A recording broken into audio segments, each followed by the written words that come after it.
There's this silent problem that holds so many talented, capable people back. It stops them from sharing their best ideas and really showing the world what they can do. And I bet it's not what you think it is. First things first, let's be clear about what it's not. It's not just being shy. Plenty of shy people are incredibly sure of themselves and their abilities. That's not it. And nope, it's definitely not about being an introvert. Some of the most powerful and effective speakers out there are introverts. This is something else, something deeper. What we're talking about is insecurity, that feeling that just freezes you up in meetings, makes you second-guess everything you're about to say, and quietly puts the brakes on your own career. So that's what we're going to dive into. We're going to unpack the psychology behind this feeling of insecurity. And, more importantly, I'm going to show you a science-backed way to actually break free from it. All right, to really get this, you have to look at it in a completely different way. Insecurity isn't some personal weakness. It's actually your brain's ancient protection program, just running at the absolute wrong time. Think about it from an evolutionary perspective, right? Ages ago, if your tribe judged you or kicked you out, that was a death sentence. That was a literal survival threat. And your brain is still running that old software. So when you get nervous about speaking up, your brain genuinely thinks it's saving your life. And for some of us, that little alarm bell gets triggered way more easily. Maybe you have a naturally quiet voice. Or maybe there was just one time, years ago, when you were embarrassed, and your brain put up a big red flag that says, never again. And this right here is the most important part. That feeling, that belief that you can't speak up or that what you have to say doesn't matter, it's not the truth. It's just a learned pattern. It's conditioning. And the best news, anything that was learned can be unlearned. So, how does a simple feeling turn into this massive roadblock? Well, it's all about a vicious cycle that's fueled by one single thing: avoidance. Think about it. Every single time you're in a meeting and you have an idea but you decide to stay quiet, you're teaching your brain something.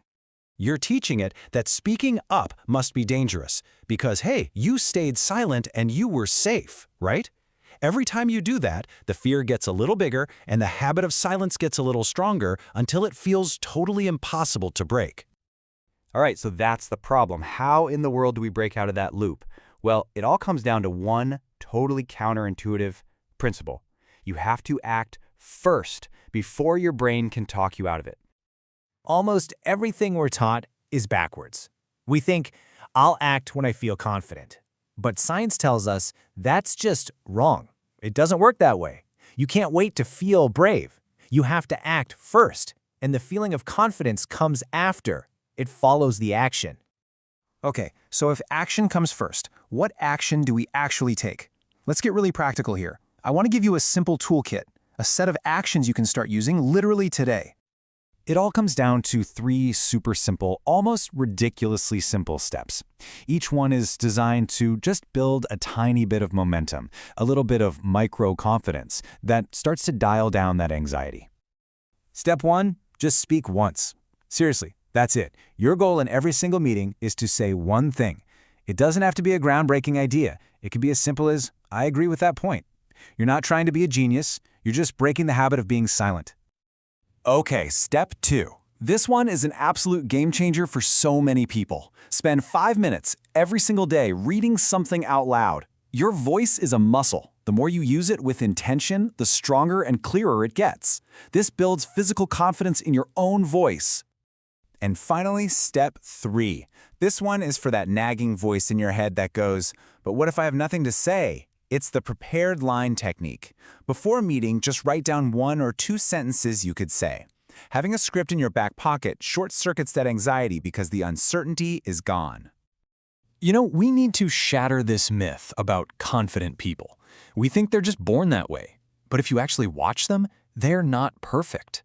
They make mistakes, they sound awkward sometimes, their voice might crack, heck, they get ignored. The only real difference? They just keep going. And that leads us to the biggest takeaway of all. Confidence isn't a personality trait. It's not who you are. It's a skill you build through one thing and one thing only: repetition. So let's reframe this whole thing. Insecurity isn't a lack of confidence. Think of it as unused confidence. It's potential energy, just sitting there, waiting for you to tap into it.